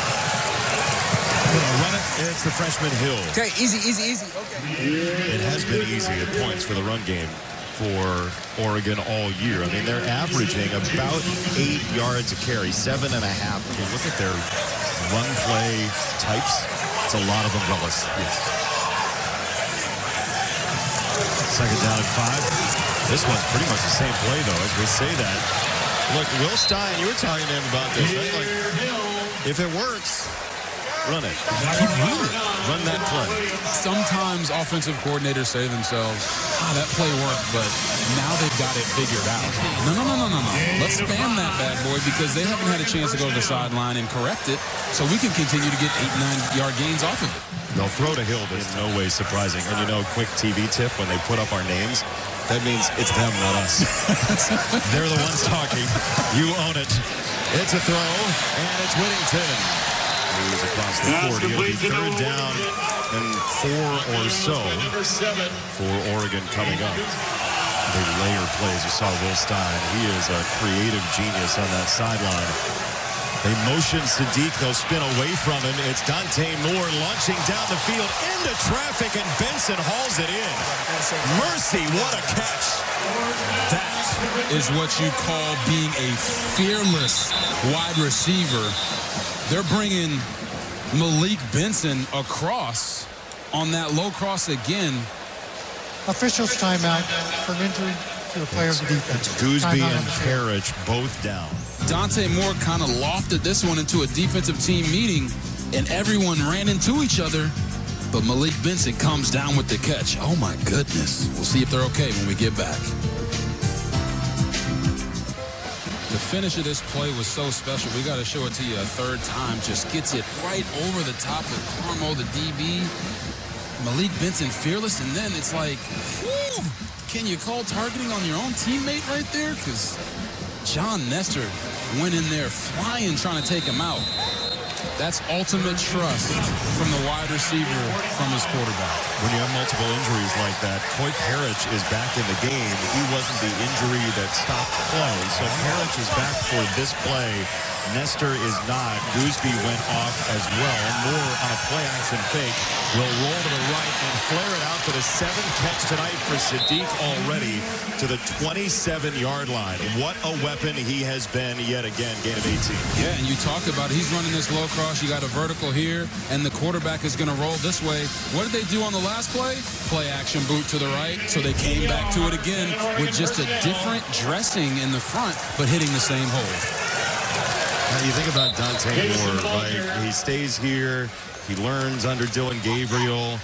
Off-season, he goes back to Detroit, helps with the landscaping job back in the day. Like, his dad worked 3 jobs. He's a tremendous story of perseverance. You may have heard the story if you're an Oregon fan, but Dad worked 3 jobs to try to make sure Dante could do what he wanted to. He bartended at Tigers games and Lions games in Detroit. And hearing Dante Moore talk about that city and how important it is to him and his drive is really impressive. Yeah, he talked to us about how it's so important for how he approaches all of these situations in football. This is easy compared to the life that he grew up living. Moore will whistle it for Johnson, who got a paw on it, but could not catch it. It's 3rd and 13. Same formation and very similar play to the one they scored the touchdown on with the corner route from the tight end. And he's just 2 yards too far for Jamari Johnson to be able to reel that one in just off his fingertips. Oregon's been great on 3rd down. So is Minnesota while we're at it. 7 for 12. This 3rd and 13. Moore lets it rip down the middle. Some contact. Sadiq tried to pluck it off the ground. And Sadiq does have it. That's a 1st down. It's a gain of 14. Holy smokes, guys. I want you to watch 2 things. You're going to watch Anthony Smith off the edge. Watch how he annihilates Dante Moore on this throw. Dante Moore, fearless. Boom, gets his block knocked off. Throws this down low and away for Kenyon Sadiq to go and make the play. And you want to talk about being a flexible, pliable athlete? Yeah. This guy must be doing yoga. Because I know a lot of guys that are that big and that strong that can't bend that well. That was an amazing job right there by those 2 guys making a play on a big-time 3rd down. One-handed to start the catch, and Oregon's going to have to use a timeout here. Autzen Stadium has been a really difficult place to play and dance. But the kids are having a great time, and that's all that matters. The kids are having a good time, and the big fella was a big kid having a good time as well. And now you're seeing Dante Moore at the line of scrimmage, changing and altering the plays because of what he's seeing from this secondary. A check into a run. It's Whittington, and he is undercut by Kerry Brown to set up 2nd down. At the right time, and Dante Moore has truly mastered that part of the game, knowing that it's not just about how you operate the passing game, but the running game is equally as important. Moore coming this way to the end zone. McClellan's got it. Touchdown. McClellan skidding out of bounds. Lassoed it for the touchdown. We got to watch this footwork on the sideline. You're going to see it. Back shoulder throw. Ball's in his hands. Oh, is that foot inbounds? We're going to see. Let's see if we get an angle here. Oh, that is out of bounds, guys. That should be, I think so. That should be coming back. The ruling of a touchdown is under review. Yeah, the foot kind of comes up and then lands on the outline. It's the interesting point here of course, every inch matters, right? But it's where the foot is on the sideline. If that was his toe, right, and if it was what we call a tiptoeing on the sideline, that's a touchdown. But because it's the side of his foot, half of it is out of bounds, which makes it an incomplete pass. It simultaneously comes down. The middle of the foot comes down with the toe. Correct. Which leads to what should be an overturn here. He tries to drag it. He does. And it's a game effort to drag it, but when he finally has possession, it looks like he is touching the out-of-bounds line, and that means his whole body is out of bounds. Correct. But the ruling is touchdown. You would need enough evidence to overturn. And so as you look at that, with the zoom-in capability we have, is that enough to overturn? And then the other question is, did he complete the catch? Correct. At the end of the play. Looked like he did. I agree. Jeremiah McClellan wants his second touchdown. St. Louis native McClellan getting more run with the injuries to Decorrian Moore and Gary Bryant. Again, two pieces here. Was he in bounds? Did he complete the catch? So it looks like the toe and the side of the foot are both out of bounds, which would make you think, hey, it's incomplete. And then the ball on that second reverberation on the ground comes out, would make you also think it's incomplete. That guy in the end zone thought touchdown for sure. Think he's a partisan. He was wearing green. You sure about that? Believe so. Call on the field, though, as you see in the right corner, is a touchdown. Is there enough to overturn?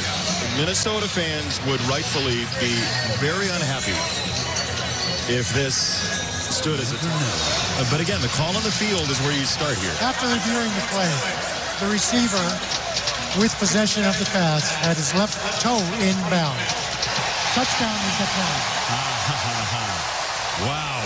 Enough video evidence to overturn it. He gave an actual explanation. So they saw the toe.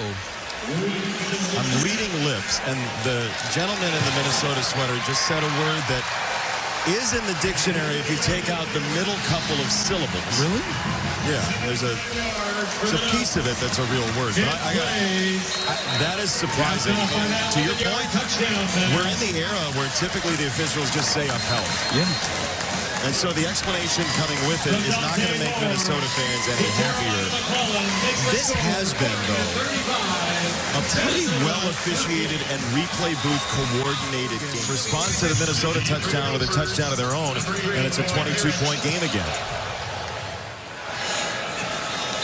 We remind you to start your Saturday strong. Yes. PCA split out wide, like that's good theater. We're the idea people. Lindsey drops it off and an immediate hit, and that's incomplete. Mixon dislodged it from Gears. Yeah, this is incomplete. You see the ranked Big Ten Pass team. is incomplete. Second down. Thank you, Mr. VR. Oregon and USC have a game coming up. Correct. That is going to tell the tale of who's in that third position. It feels like Iowa's still hanging around Michigan. What do you make of the next three after Oregon here? Yeah, it really just comes down to how the games at the end of the year play out. Ohio State still has to play against Michigan.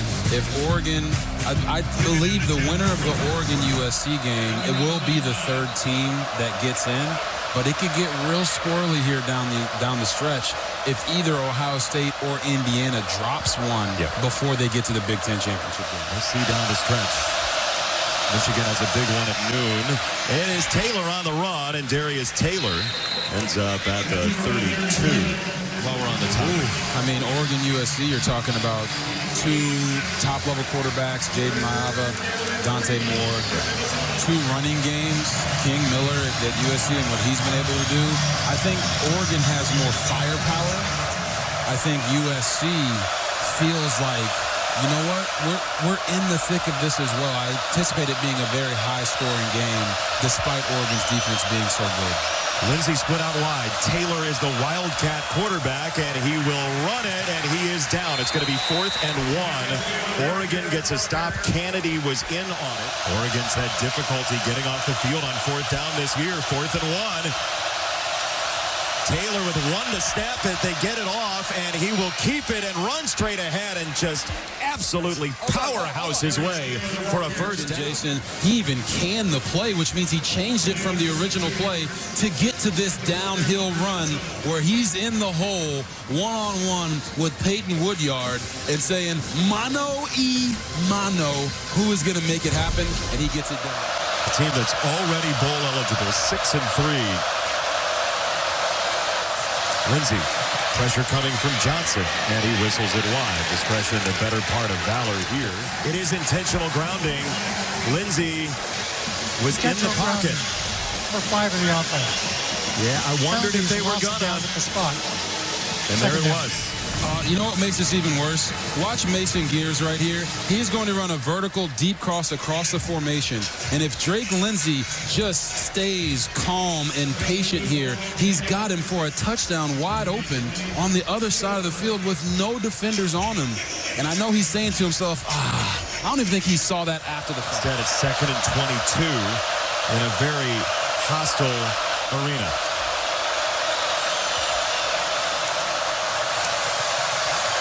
Lindsey, down he goes to Ioti. Ooh-wee. And the best thing is where Tatum to Ioti came from. Nice little tackle in stunt. Gets down through the middle where the quarterback is least expecting the in-man line of scrimmage to end up. All I know is this play's going to go ballistic. 3rd and 31 leading into shout. Never have the Isley brothers been louder. When we come back.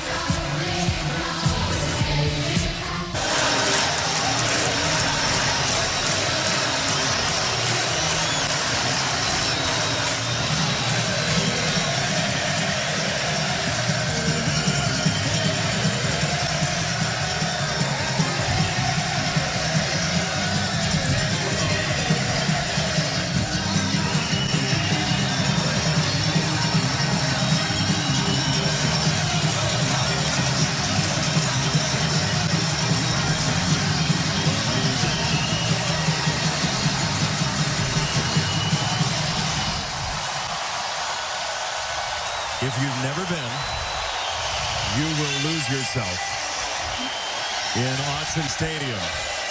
Even Santa's here. It's a busy time. It's mid-November.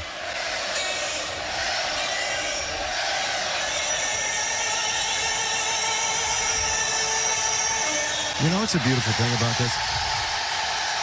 What is that? College football in so many ways is the one place where everybody's doing the same thing. In our world, like everybody's doing the same thing. And they're doing it together. No matter where they're from, what their background is, how many cowboy hats they wear, whether they've got glasses or not, just enjoying a good time together. And then it's 3rd and 31. Good luck. It's a screen. It's Brockington. He'll get some of it, and then he'll get wrestled down by Betcher. 4th down for Minnesota. It is so easy to get buried in the Big Ten.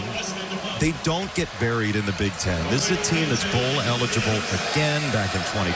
They beat Auburn, surprisingly, in the Outback Bowl. They've had 5 bowl wins in 6 years. Here's Benson on the return for Oregon. Very rightfully, Oregon is the headline tonight. Yeah, this offensive line has been absolutely incredible. Starting up front with big number 72, Mr. Poncho himself. And look at all the yards that these running backs are able to accumulate before contact. That is a testament to their offensive coordinator, Will Stein. It's a testament to these big fellas up front. You know, you got Pregnon and World. We like to say it's a Pregnon world, and we're all just living in it. These guys don't normally get the love they deserve or the attention, but offensive linemen matter. The big fellas need love, too. And they flipped the guards today. Pregnon and Iuli. It's a run again. This is the freshman Hill, and he's escorted out of bounds. So typically it is Pregnon and World next to each other on the left side of the line. They flipped Iuli to left guard, Pregnon to the right side, because they've been in and out with Harkey and Wilson at right tackle to fortify that right side as well. It's an interesting decision. And it shows you the depth of this offensive line. You're talking about Pregnon, Emmanuel Pregnon, who has 35 straight starts. Right? Isaiah World, 45 straight starts on that O-line. And when you can move these guys all around, second time out, injuries no longer affect you. RG3, Heisman hopefuls, will you circle the players who've recently been on your podcast? Okay, well. Just real quick, circle the player. How did he get to number 1? You know what? Interesting. It is not about the podcast, Out of Pocket with RG3. Go ahead and check it out. But what it is about is the fact that when you have a linebacker like Jacob Rodriguez, who has the story, right? Him coming from Virginia as a quarterback to go sleep on his brother's floor of the apartment in Lubbock, Texas as a walk-on, taking out loans so that he can get his books paid for. His wife is an Army Black Hawk pilot. He has a story, he has the stats, and he's leading the best defense in the country. That's why he's sitting there at number 1. He happened to recently have done the podcast. Here's a broken tackle by Hill. So early contact that time. Hill gets through. Make them, humanize them to the public. And I think he has all those. It's a throw from Dante Moore. He's got Johnson. And he'll spin and turn his way all the way down to the 41. So Dante Moore, we spent some time with him. Humanize him. Please tell the audience why you love what Dante Moore was wearing for our meeting. Well, Dante Moore showed up in pajama pants and what looked like a Snuggie hoodie. But the pajama pants were what? The pajama pants were incredible for me. Yeah. Because that's what I used to wear when I was in college. They were the Grinch, weren't they? And he is being the Grinch tonight. Yeah, he is. For the Golden Gophers. I just love a guy who's himself. Exactly. Right? And there's a lot of that in Dante Moore, who will let it rip. I mean, to the hash mark and beyond. Sali Apaga with the catch for 18. That was a missile. Oh, my gosh. Sali Apaga, look at this. It just flies off his hand right to the right spot that it's supposed to be at. Sali Apaga out there making plays. Sadiq out there making plays. Loaded tight end room. McClellan out there making plays to the sideline. Having that experience here at Oregon and even sat for a year, which is something a lot of players are not willing to do. For sure. He's going to keep it this time. And gets tripped up. He lost the ball. He gets kicked on the way through. Hope he's all right. The turf monster got him, it looked like. Your thoughts? He can't believe it. Look at his guys. Look at his guys. They're all laughing at him, making sure he's okay, because he pulls this and he says to himself, I think I'm going to score. But he hasn't been running that much today, so his legs weren't activated yet. Okay, see what happened was the way his legs was working, they weren't ready to come pick him up and put him down quite yet, so he tripped over himself. And that right there is the lay of shame. Because you know, tomorrow in the film room, they're going to be on you like white on rice. You've been there. I have. You've been to both sides of that. It's unfortunate, but I have been there. You can shake it off here. It's a first down run on a handoff. Jay Harris to the fringe for 6.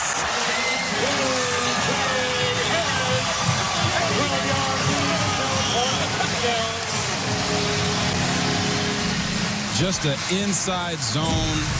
Watch this entire side of the offensive line just move this Minnesota defensive front out of the way, and Jay Harris bounces it outside, brings it straight to the DB, which is who you want to make tackle, and he gets in the end zone. It doesn't matter who the backs are. This Oregon offensive line is making sure that everybody eats, B. And while we're at it, a lot of credit to the offensive line, and rightfully so. The kickout block at the edge was just as low. The wide receiver. Sappington for the extra point. Good runs turn into great runs, Jason, when your wide receivers block. And you just pointed it out right there, and Jay Harris paid him off with a touchdown. Above and Beyond, sponsored by Jersey Mike's. Be a sub above. So many explosive plays tonight for Oregon. Yeah, I'm so amazed at this number right here from Dante Moore. 27 of 30 for 306 yards. How is that possible? Well, it's accuracy, it's patience, it's the running game. A quarterback's best friend is the running game, and then you also have Jordon Davison there getting his 2 touchdowns with 57 yards, and then Kenyon Sadiq with career highs with 8 receptions and 96 yards receiving. All of this revolves around their running game, opening up the entire offense for them, and they put together a complete package tonight. Lindsey will hand it off. Boy has a yard, maybe 2, and then he gets caught in a wrestling match with Platt downstairs to Alexa. Yeah, JB, if you spend 5 minutes with Oregon defensive coordinator Tosh Lupo, you will feel his energy and the culture that he creates. He said every fall camp, the group puts together 8 goals that they want to achieve. They revisit those every game week. They're things like takeaways, red zone touchdowns, yards per catch. And to give you an idea of just how strong that culture is, he said during his time at Alabama, they were up big, but they gave up an 80-yard run, and there was a fight on the sideline. So he doesn't care who the opponent is, what the score is. His guys are going to give 100% of the time. And it fits very well with Dan Lanning and his mindset, the psychologically driven motivation that is just so intriguing week after week. We were here a couple of years ago for the Oregon State game, and they had lost to Oregon State the year prior. And, I mean, he used the music system here at Autzen Stadium to play a song to motivate his players. Nowhere to run to, nowhere to hide, to make sure they closed that game. And they understand that when you have some of the backups in the game, these are guys that might have to play 2, 3, 4 weeks from now, depending on this war of attrition that you have in college football nowadays, with guys just going down when you least expect it. So they're holding everyone to the same standard, not just the starters. You just saw in that shot Kingston Lopa, a redshirt freshman who's got 8 tackles all year in the game. Lindsey looking for Smith. It's incomplete, and it's 4th down. That's Obidegu on the coverage, the Balmer native. And there's an injured player for Minnesota. It's the left tackle, Nathan Roy. Regular season Weston, who grew up playing cricket. He was at Ouachita Baptist, and he allowed 0 punt return yards in the regular season. You talking about hang time? He drops one in there. We're here with Robert Griffin III, who's prone to wearing hats. Let's play Rate the Hat. On a scale of 1 to 3, because you're RG3, rate the hat. I'm going to give this one a Trace. This is a great hat. You love it? I love it. Rate the hat. The hat's a 1, but just the hat. The stash is a 3. Okay. Rate the hat. Ooh. Can we give him a 5? That's 1, 2, 3, 5 hats? Yeah. 5 for 5 hats? Sure. I think that. Rate the hat. Holy smokes. That's 1, 2, 3, 4, 5, 6, 7, 8, 9, 10, 11, 12, 13, 14, 15, 16. I think we're going to go with 30. I think that's 30 hats right there. Holy smokes. Can you win an Emmy for telestrator usage? Because the award is in. It's a handoff from Brock Thomas. He is the backup quarterback coming in, and it's 2nd down coming up. Wow. Oh, look at that. He just keeps adding them on, too. He does. It's like a 75-layer burrito. 100%. Yeah, I think so. I don't know if you'll get Rate the hat, quick. 1 to 3. 2. Okay. That was our lightning round. Show him what he's won. 2nd down. It's a throw. It's Thomas, who came in that Wisconsin game when Dante Moore had his nose broken. Cooper Perry, the freshman with the... Of all the storied quarterbacks that have come through this program, for him to set that record on this night, the way he was pushing the ball down the field, very impressive. Lowe has the catch after a nice block on the previous drive. There is a marker down as well. Offside. Defense, 5-yard penalties decline. Play results in a 1st down. Did the exact opposite. They moved the pocket. They pushed the ball down the field. He's throwing corner routes, middle of the field routes. These were high percentage passes because they were out scheming this defense, not because they were dinking and dunking.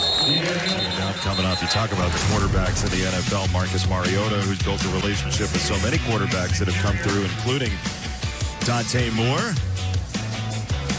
Yeah, I mean, these guys are all starters in the NFL right now. And Dante told me a great story about Marcus Mariota and how he comes back.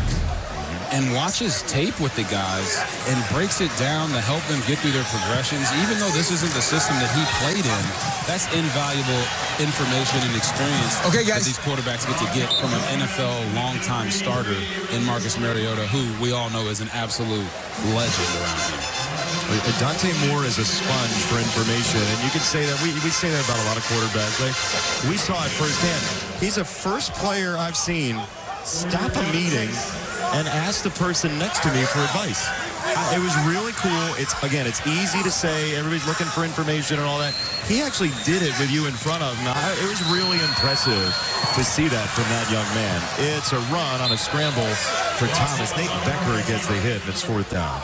Yeah, and you're 100% right. It's the first player in a meeting that has actually said, you know what, I got a question. Yeah. Because I want to get better.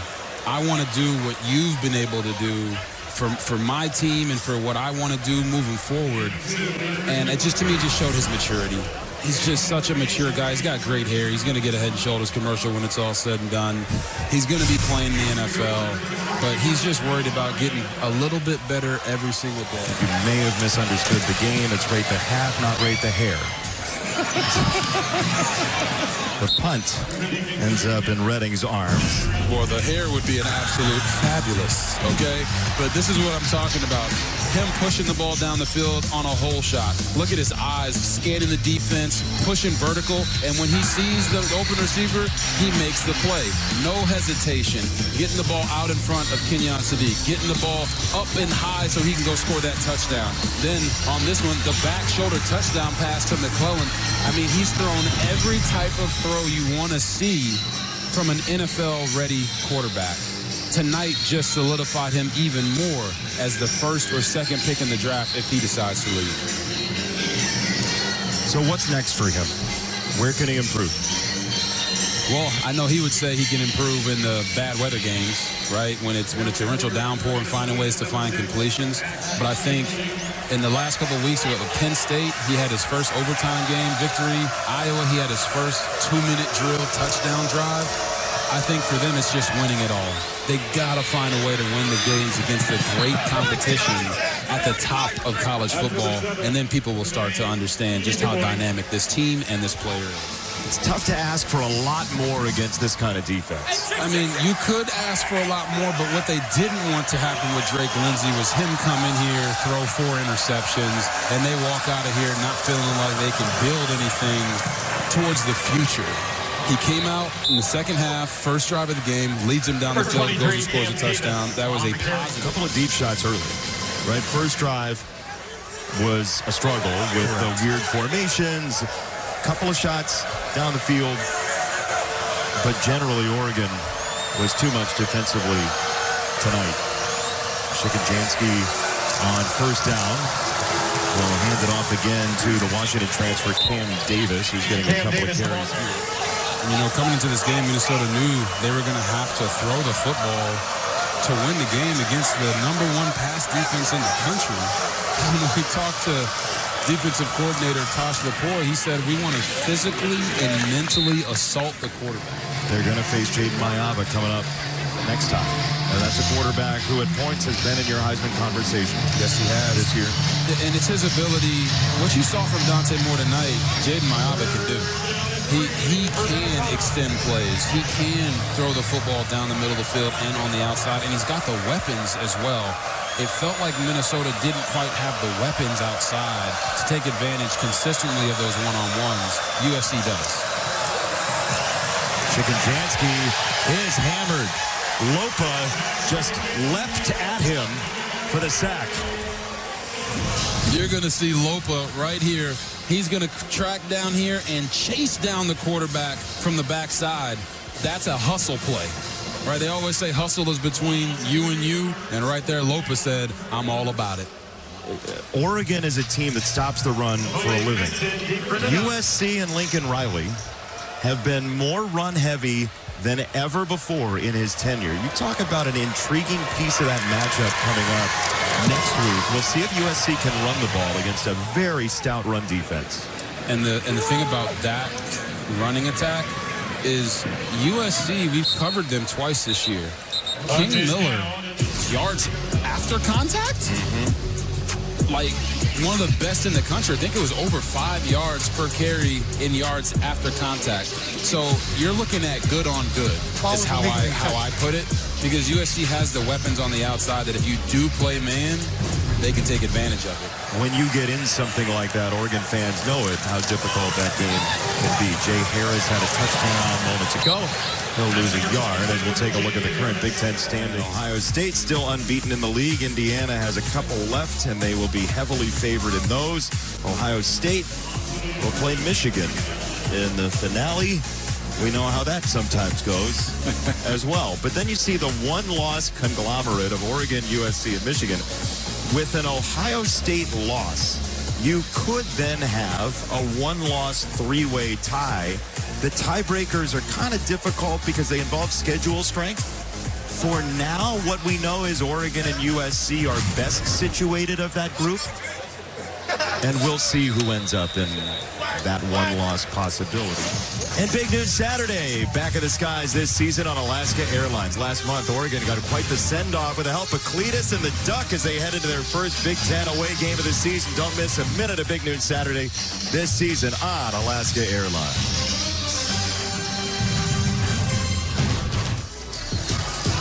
Yeah, it's just been an offensive assault all day long, running through the Golden Gophers every chance they could, even when they had them all bottled up. He had the spectacular play here from Noah Whittington. Fumbled it into the end zone, but got back control. And it was just, everything was on the menu. Touchdown passes to tight ends, touchdown passes to receivers, touchdown runs by the fourth running back on the roster. Just total masterpiece from Oregon today, led by Dante Moore. And it really started from the first snap. Some big plays mixed in there, too, in the run game. Whittington, a 40-yard run. Davison, a 39-yard run. 502 total yards. I mean, Oregon is overwhelming some nights. But that's the way it was tonight against Minnesota. So this is only going to go towards a benefit for Oregon when it comes to that committee sitting in that room deciding who potentially is going to be in the college football playoffs. Coming up right now, they would be the 8th seed taking on Notre Dame in the most recent ranking. South Florida, the top group of 5 team, the 12th seed. You see Miami, the top ACC team, is the 11. But look, we've seen Texas Tech a couple times this year. You don't want to play them. No, especially with David Bailey and Romello Height coming off the edge. Pass rush can eliminate a lot of the problems that you have on the defense, and Texas Tech has one of the best pass rushes in all of college football. Candidate Jacob Rodriguez. Yep. Third down, it's a run, and it's Harris. This is also a case where when they play USC, both Dante Moore and Jaden Mayava could potentially put themselves dead smack in the center or at the top of the Heisman here. At the top right now, it feels like there's some guys that maybe aren't the best player in the country, but they're on the best team. Ferguson Reynolds, one more chance to punt for his friends back in Australia. And this will go 90% tonight for Dante Moore. 27 for 30. Oregon gets 4 rushing touchdowns and wins 42-13 over Minnesota. The Ducks are 9-1. They have 2 left in the regular season. And this number 8 Oregon team was way too much. Dan Lanning with Alexa. Coach, let's start with your quarterback. 27 of 30, over 300 yards, 2 touchdowns, no interceptions. Dante, a career night for you. What can you say about his progression this year as your starter? So you're saying he played pretty good? How about that? Good job, man. Yeah, I love this dude. He shows up for us every week. Impressive poise, right? Took what they gave him today and did a great job executing. I'm sure, Dante, you'll tell me it's all about your teammates and how they rally around you. Talk about your weapons that you have and how they help support you. Yeah, it's a true blessing to have all these playmakers around the offense. I mean, the whole line did a great job. Running backs did a great job. Receivers, the whole defense, everybody on the team really did a good job. So when you play good, that's the result. Let's give some love to the big guys up front in the trenches, the offensive line and defensively. What did you like from those guys setting the tone tone up front for you? Yeah, they played a physical game, right? Our practices are really physical. It showed up tonight. Thought the guys did a good job. All right, and finally, you've got USC, Washington ahead. You talk a lot about finish, Coach. How can you guys finish out this regular season the way you want to? Yeah, we're taking a recovery day tomorrow and this weekend. We're preparing for USC, and our mentality every week is go 1-0. Thanks so much for the time. Appreciate you. See the love Dan Lanning has for his quarterback, and this has become a quarterback haven here in Eugene the last couple of years. Oregon, a big win over Minnesota. We'll come back to lovely Eugene to wrap it up. Now, after a game like this, Oregon 42-13, you think immediately about the upside and where this team's going. Like, how does this extrapolate to future games, right? How does this look against USC? How does it look against Washington? But as you do that, you kind of discount an Oregon team that was just overwhelming today. Yeah, and they have, this Oregon team has everything they need to win a national championship. They've got a quarterback that can play clutch in clutch moments. He can be high percentage. They have a defense that'll smother you out and forces you to do things that you normally don't do to try to be successful against them. And they have an offensive line that moves people. So for them, it's all about finishing. And tonight, they finished against a very good Minnesota team. So Dante Moore, a couple of games in a row in weather, broken nose, on the road, got the job done at Iowa, but not big numbers. How do you put those two together with this game, and what do you think we'll see moving forward? I think for a quarterback, the biggest thing you have to overcome is when you have games that statistically don't look great. Yeah. Does that affect your confidence? I didn't see that affect his confidence at all tonight. He was out here slinging the football with the best of them, throwing every which kind of play he possibly could, and putting himself at the precipice of the Heisman conversation again, Jason. And now he's got a chance to go up against USC and really solidify what this team can be and try to fight their way into that college football playoff. And depending Ohio State, Michigan, Indiana's stretch run, we will see if Oregon can find its way into the Big Ten title game as well. This was great fun sharing football with you as always. Appreciate you, my brother. Thank you for playing Rate the Hat. It's America's fastest growing sensation. For our entire crew, our producer Bo Garrett, our director Darren Foster, everybody downstairs, that'll do it from Eugene. Oregon a winner, 42-13. Enjoy your college football Saturday.